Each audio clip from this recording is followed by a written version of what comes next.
Bonjour, bon après-midi, bonsoir mes chers amis. Je pense que vous allez bien.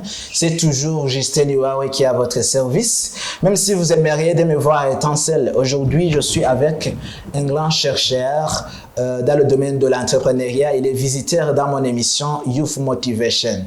Donc sans trop tarder, laisse-moi lui accorder la parole pour qu'il puisse se présenter et pour qu'il puisse aussi donner des salutations à nos auditeurs, auditrices. Merci de me donner la parole d'abord.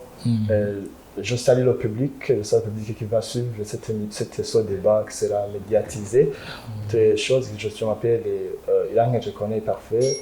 Et je suis l'un des personnes passionnées par le domaine entrepreneurial. Et via aussi le partenariat d'IACK, je suis formateur et gérant de petites entreprises. C'est-à-dire que je suis apte de faire cela. Autre chose, je suis l'un des ressortissants de l'Université du Burundi dans la faculté de droit. Merci beaucoup. Comme vous venez de l'entendre, il est vraiment passionné dans ce domaine. Et autre chose que vous pouvez connaître, c'est qu'il est mon meilleur ami. Il a été mon meilleur délégué au banc de l'école lorsque nous étions à la fac. Comme il venait de le dire, vraiment, je pense qu'on va développer notre mindset dans le domaine de l'entrepreneuriat. Donc, sans trop tarder, le sujet d'aujourd'hui est intitulé comme ça.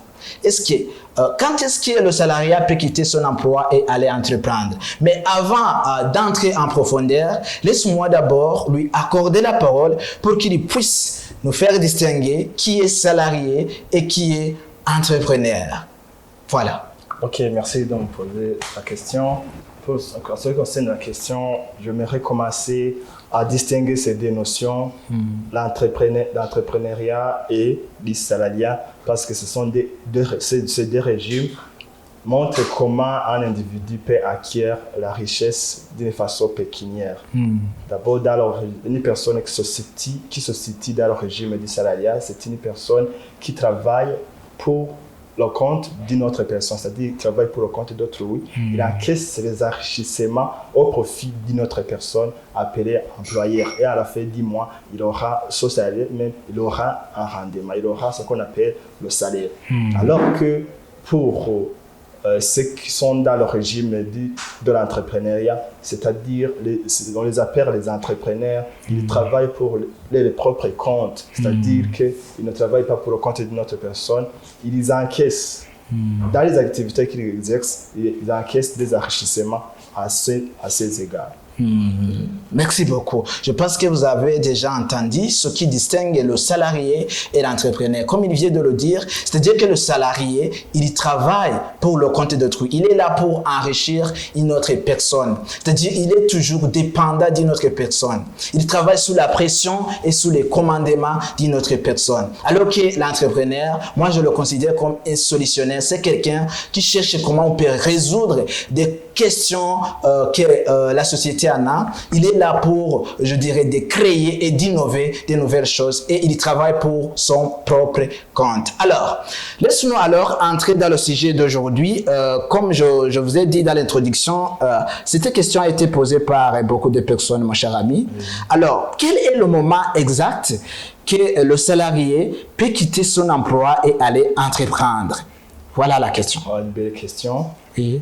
Pour cette question que tu viens de me poser, en rapport avec la durée, c'est quand le salariat désire quitter l'état du salariat pour s'orienter dans l'état de l'entrepreneuriat. Oui. Dans ce moment même, maintenant, on dirait que celui qui est en train de nous écouter, qui est dans le régime du salariat, il peut même maintenant quitter l'état du salariat pour s'orienter dans l'état de l'entrepreneuriat. Ou bien il vaut mieux qu'il fasse à la combinaison de ces deux régimes en faisant de l'entrepreneuriat même du salarié. Je te remercie, mon cher ami. Donc, tu nous dis que même maintenant, on peut quitter le salariat et se lancer en entrepreneuriat. Alors, je sais que lorsque tu es dans le régime du salariat, on gagne quelques sommes par mois. Alors, comment on peut remplacer ce salaire que tu gagnes chaque mois pour se lancer en entrepreneuriat, alors que dans l'entrepreneuriat, tu n'as pas encore préparé comment tu vas accomplir les besoins que tu en as lorsque tu étais encore salarié. Alors, montrez-moi alors comment on peut se préparer pour y arriver. Est-ce qu'on peut quitter directement sans aucune préparation au moins? Aucune préparation, monsieur. Oui. Vous pensez qu'on peut quitter l'état du salariat pour s'orienter dans l'état de l'entrepreneuriat? Vous pensez qu'il y a des préparations de quel cas? Par exemple, laisse-moi que je te montre des éclaircissements. Par exemple, tu gagnes 100 000 par mois. Tu décides de quitter cet emploi et tu te lances en entrepreneuriat. Alors que là-bas, tu n'as pas encore, par exemple, préparé le capital. Alors, je vais savoir le processus que tu peux mettre en place pour y arriver d'être appelé entrepreneur. Tout cela, ça dépendra d'un projet dans lequel on veut entreprendre. Oui. Si tu veux commencer une activité entrepreneuriale avec des gros capitaux, oui. Dans ce moment-là, on les conseille de recourir d'abord aux épargnes. D'épargner pour le futur, pour monter ce projet que tu désires monter. Mais cela, je dirais que je ne peux pas conseiller une personne sur de conseil. Je conseille d'abord d'entamer, de commencer maintenant même le domaine entrepreneurial avec une petite somme, avec un petit capital. Je vais vous donner quand même un exemple qui peut vous montrer qu'on peut débuter avec 2000 sommes de 2000 francs d'euros. Oui. Ok, merci beaucoup. Prenons par exemple que tu es un salarié. Tu reçois, comme vous l'avez dit, 100 000. Prenons 2000 et puis tu achètes un petit mammifère appelé cobaye. Oui. Car les cobayes, ce sont des mammifères, ce sont des animaux domestiques qui sont quand même productifs. Oui. Qui sont productifs. Oui. Qui a une production quand même, on dirait, observable. Et après des mois, on peut se retrouver en possession de, quand tu as commencé avec 3 cobayes qui coûtent 2000, c'est-à-dire que un cobaye, ces 3 cobayes peuvent engendrer à la fin de 10 mois autres 4 ou 5 cobayes. Dans ce moment-là, on attaque de l'évolution. Oui, oui. Et à la fin du deuxième mois, on peut se retrouver en possession de multiples cobayes. Oui, oui. Dans ce moment, on peut même laisser d'élever les cobayes et puis on peut entreprendre un autre projet d'élevage de lapins. Et petit à petit, on va monter. C'est-à-dire que les cobayes peuvent engendrer les lapins. Et les lapins aussi, par la continuité de vos affaires, de cette activité, en donnant la valeur sur projet, on peut même continuer à élever jusqu'à élever des troupeaux de vaches. Merci beaucoup. Donc, monsieur coach, il y a quelque chose que je peux ajouter à propos de cela. Tu nous dis qu'on peut commencer avec les petits, je dirais, les petites sommes d'argent pour se lancer en entrepreneuriat. Mais autre chose que je peux ajouter qui est presque primordiale, je pense que l'épargne est une chose très importante. Donc, on peut conserver 10% de ton revenu qui va te permettre de trouver le capital. Parce que beaucoup de jeunes d'aujourd'hui se plaignent de ne pas avoir le capital. Je pense que aussi l'épargne, c'est une chose primordiale, mon frère. L'épargne, alors que les économistes nous conseillent de mettre nos moyens financiers en circulation. Oui. On va se retrouver quand tu choisiras d'épargner, on peut se retrouver dans l'état de thésaurisation. Ok, merci beaucoup. Donc, il faut quand même implanter un projet qui équivalent à la somme que tu as. Oui. Et aussi un projet productif, je pense. Tout à fait. Donc, il ne faut pas épargner pour garder ton argent en caisse, mais il faut épargner pour investir, par exemple. Tout à fait. Cela, ça peut ça dépendra d'un projet que tu veux entreprendre. Oui, oui. Quand tu veux entreprendre un projet qui vous demandera un gros capital, dans ce moment-là, il faut recourir à l'épargne. Oui, oui. Mais il faut quand même s'orienter dans des petits projets qu'on peut entreprendre, qui ne demandent pas beaucoup. Comme on dit, petit à petit, oiseau fait son nid. Tout à fait. C'est-à-dire qu'on peut commencer avec les petits projets pour arriver au grand projet. Merci. Laisse-moi entamer alors avec la troisième question qui a été aussi posée par beaucoup de gens. Est-ce que on peut rencontrer des défis dans le salariat. Comment alors on peut nous motiver de quitter le salariat pour se lancer en entrepreneuriat? Alors, quels sont les défis, quels sont les problèmes qu'on peut rencontrer dans le salariat pour que nous pouvons, nous tous, accepter de quitter le salariat et se lancer en entrepreneuriat? Donc cela, on dirait qu'il y a beaucoup de défis dans le domaine du salariat. Oui. Dans le domaine du salariat, il y a beaucoup quand même de défis. On peut même commencer à dire que celui qui est sur le régime du salariat, il est toujours soumis au contrôle et aux horaires, de respecter les horaires que lui-même n'a pas élaborés. Dans ce moment-là, on attaque que dans les activités qu'il fasse dans cette entreprise ou dans cette institution, il travaille en suivant les injonctions de son emploi. C'est-à-dire qu'il suit les directives, toutes les directives. Il travaille comme une machine. Merci. Donc, tu nous montres que le fait de ne pas avoir l'indépendance, c'est l'un des défis que le salariat subit. Et autre chose, il peut manquer même l'épanouissement au poste. Vous pensez qu'un salarié qui travaille pour le compte d'une autre personne, quand il est en train d'exercer ses activités, vous pensez qu'il se sent à l'aise? C'est non. Parce qu'il sait qu'à la fin 10 mois, il va toucher une somme bien déterminée. Et cette somme, mais qui ne va pas combler la satisfaction, qui ne va pas atteindre la satisfaction escomptée pour ses besoins. Voilà. Tu dis une chose vraiment primordiale dans la vie. Donc, à partir de son manque de salaire suffisant qui peut te permettre de combler, de satisfaire tes besoins, je me souviens que dans le quartier où je suis né, il y avait des salariés même qui décident d'aller escroquer les gens pour satisfaire ses besoins. À cause qu'ils gagnent un peu d'argent, alors ils décident d'aller mentir. Parmi eux, ils deviennent des menteurs, des voleurs. Il y a des autres qui deviennent des... donc, ils décident d'aller escroquer pour satisfaire ses besoins. On peut se retrouver dans l'état d'endettement chaque jour. Tu es endetté toujours. Ok, merci. Alors, il y a autre question que je peux te demander, qui est avant-dernier. Est-ce que tu nous dis et tu nous motives de quitter le salariat et se lancer en entrepreneuriat? Est-ce que je peux considérer que le régime d'entrepreneuriat, que c'est un paradis? Tu nous dis que mieux quitter le salariat et se lancer en entrepreneuriat. Est-ce qu'on peut rencontrer au moins aussi des défis dans le régime de l'entrepreneuriat? Chaque chose a des avantages et des inconvénients. Même dans l'entrepreneuriat, il y a des défis observables. Il y a des obstacles qui peuvent vous empêcher à avancer, à mettre un pas en avant. Comme par exemple, comme nous savons tous que dans la communauté, il y a un outil essentiel pour que nous soyons communiqués, c'est de la communication, de la communication de l'information. Même dans l'entrepreneuriat, c'est de la même scène. Dans l'entrepreneuriat, quand il y a le manque de la communication, de l'information sur un projet que tu veux entreprendre, dans ce moment-là, c'est un obstacle quand même.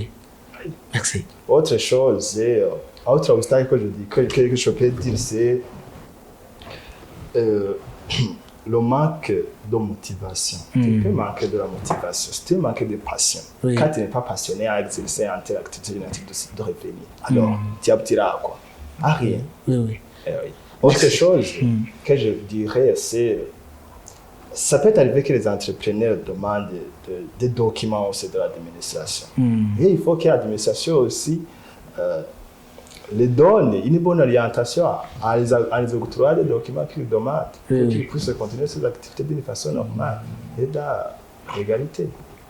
Autre chose qui empêche beaucoup des entrepreneurs, des petits entrepreneurs de ne pas agir, de ne pas franchir, c'est la crainte d'échec. Merci. Ça, ce sont des notions vraiment piquantes et aussi nécessaires. Je pense qu'à partir des échecs, il y a une chose que j'ai dit dans mes vidéos antérieures. J'ai dit que beaucoup de gens craignent des échecs.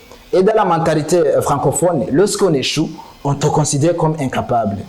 Donc, l'échec, c'est le synonyme de l'incapacité pour les pays francophones. Alors que dans les pays anglophones, lorsqu'on échoue, on sait que c'est le chemin qui nous mène au succès. Voilà. Donc, il faut changer cette mentalité, toi qui es en train de nous écouter, en sachant que lorsque tu échoues, ce n'est pas la fin du monde. Donc, il faut toujours essayer, encore essayer.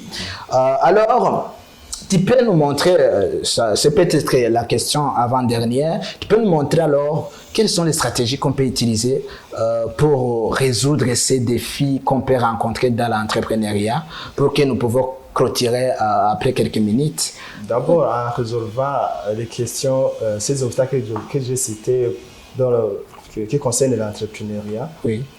D'abord, avant de se lancer dans une activité entrepreneuriale, Oui. vaut mieux faire recourir aux personnes qui ont atteint le succès, Oui. c'est-à-dire les aïeux dans le domaine. Quand tu veux te lancer dans le domaine de l'élevage, dans le domaine de l'agriculture, Oui. vaut mieux d'abord s'informer, comme je vous l'ai déjà signalé, il faut d'abord s'informer aux personnes qui ont atteint le succès. Oui, oui. Et les mentors, les exemplaires, les etc. exemplaires. Encore une fois, quand il manque les personnes qui ont déjà franchi, on peut aussi se référer aux livres qui parlent à propos de l'entrepreneuriat, qui parlent de la vie des personnes qui ont été exemplaires, qui ont avancé.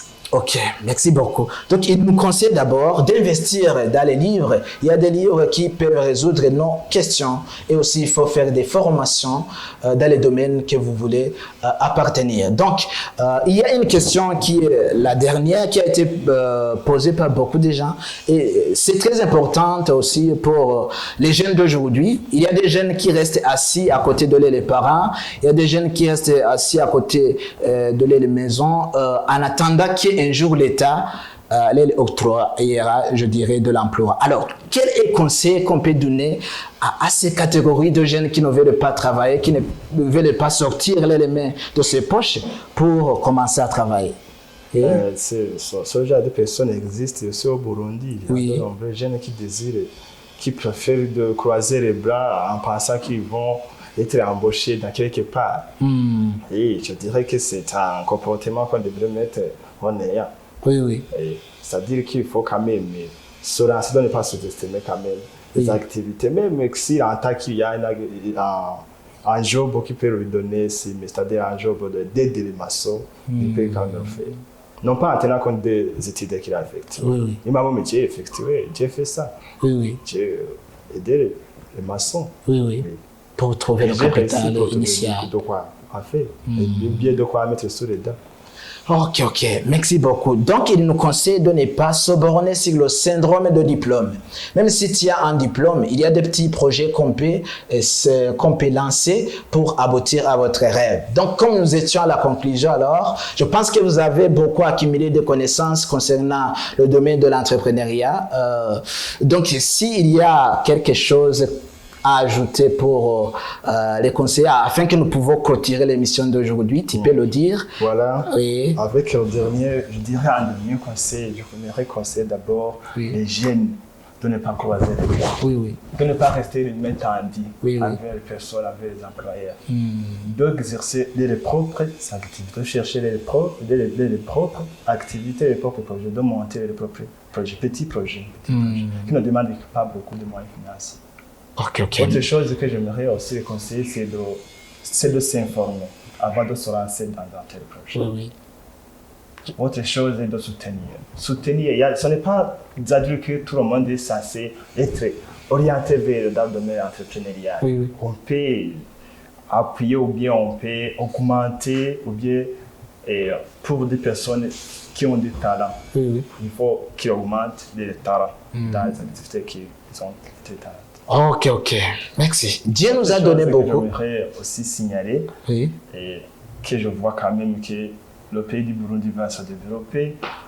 Je salue la gratitude de la part du gouvernement du Burundi qui a pris l'initiative de soutenir les jeunes de façon extraordinaire. Via Paège, je pense. Via Paège, via multiples coopératives, via multiples banques qui vont quand même assurer la possibilité d'octroi de crédits pour les jeunes. Tout ça, ça avec ma gratitude. Merci beaucoup. Nous sommes je dirais, au clôture de l'émission. Laisse-moi alors vous dire que lorsque vous êtes inspiré par cette motivation, par ce débat, n'hésitez pas à nous le dire dans le commentaire. Et nous sommes à la finalité de notre émission. Vous étiez au micro avec Justine Yubar et avec notre visiteur chercheur qui s'appelle Corneille Parfait Language. Ok, merci beaucoup. je vous remercie et je vous dis ciao, ciao, à bientôt. Merci, merci.